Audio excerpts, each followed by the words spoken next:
The clock on the wall glowed 3:02 a.m. when I heard the key turn. It wasn't the soft sound of someone returning home late after work. It was hesitant, careful, almost fearful. I had been sitting in the dark for hours, hands clasped, heart pounding with a mix of dread and denial. She told me she was working late, yet her office closed at 10. It was the third time this week, and the way her texts grew colder, shorter. "I'll explain later. Don't wait up."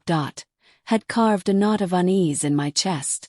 The door creaked open, and the faint scent of her perfume swept in with the cold night air.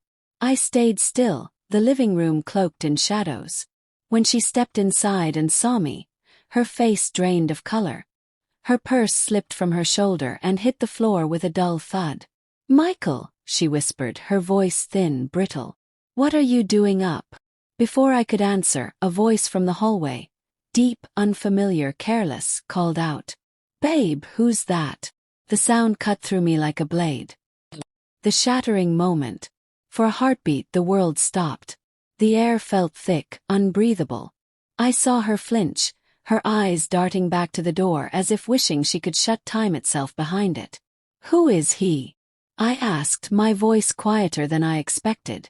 Not a scream, not an accusation. Just a question that felt like it carried every ounce of the 3 years we had built together. She opened her mouth, then closed it again, her lips trembling. "It's not what you think." "Then what is it, Emily?" I stood, the chair scraping against the wooden floor. "Because what I think is that my fiancé just came home at 3 in the morning, with another man." The figure appeared behind her then. Tall, broad-shouldered, a stranger with a smirk that didn't quite mask his discomfort. He had his jacket half-zipped, his hair a mess of wind and carelessness. "Look, man, I didn't know she was." "Stop," I said sharply, holding up my hand. My eyes didn't leave Emily's. The fracture of trust. She stepped forward, tears already welling. "Michael, please. I was going to tell you. I didn't want you to find out like this."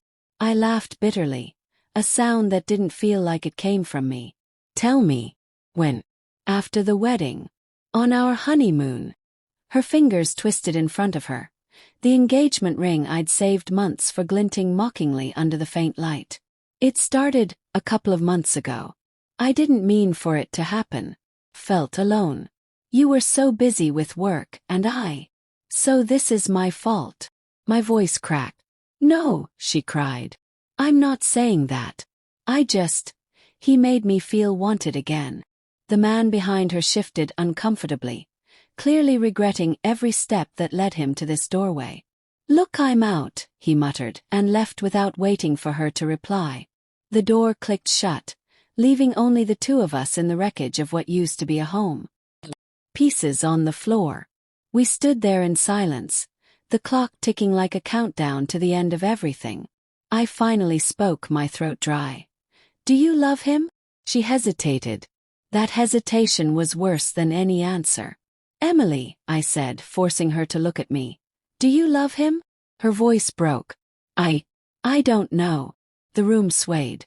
3 years of late-night talks, moving in together, the proposal under the oak tree where we first kissed. All of it crumbled under that one sentence. "I gave you everything," I whispered. "I was planning our future. Kids, a house, a life together. And you were out there, giving pieces of yourself to someone else." Tears streamed down her face. "I'm sorry, Michael. I didn't mean for you to get hurt." I stared at her in disbelief. "Didn't mean for me to get hurt? You walked into our home at 3 in the morning, with him still smelling of you, and you say you didn't mean it?"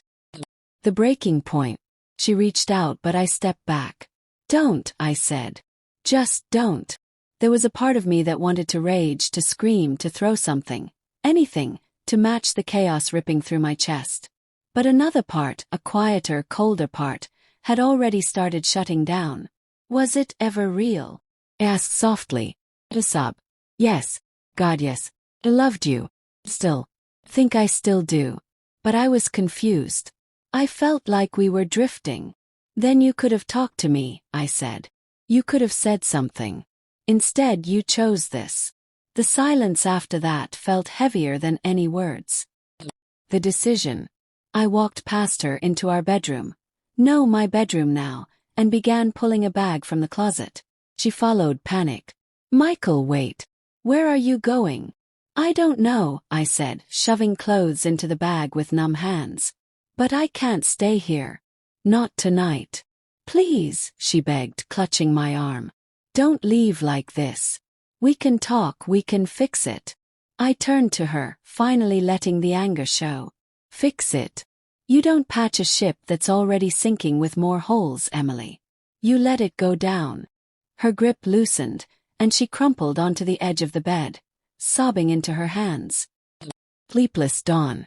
I drove aimlessly for hours, the city lights blurring through the windshield. Dawn crept over the horizon like a ghost, pale and indifferent. I parked by the river where I had proposed to her last winter, when her eyes had shone with tears of joy, when she had said yes without hesitation. I remembered her laughter, the way her fingers curled around mine, the way I believed in that moment that I had found my forever.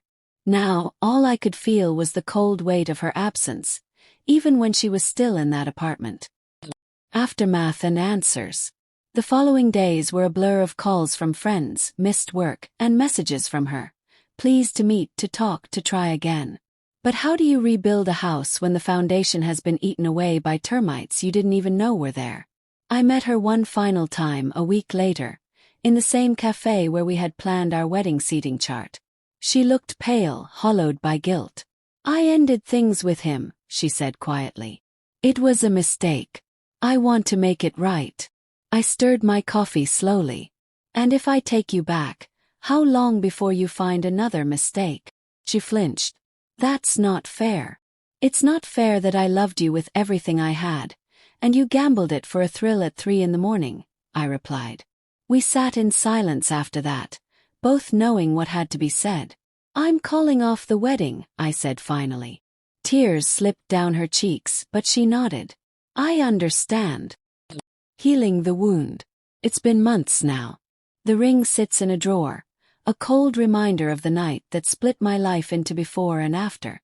I still wake up sometimes at 3 a.m., heart pounding, expecting to hear the key in the door. But I also wake up lighter. The weight of pretending everything is fine is gone. Betrayal doesn't just break you, it reshapes you. It teaches you the sharp edge of trust, the fragile thread that holds two hearts together. I'm not sure when I'll be ready to love again. But I know one thing. I will never ignore the quiet distance again, never mistake silence for peace. Because sometimes the loudest betrayals come in the softest footsteps, at 3 a.m, with a whisper and a stranger's voice saying, "Babe, who's that?"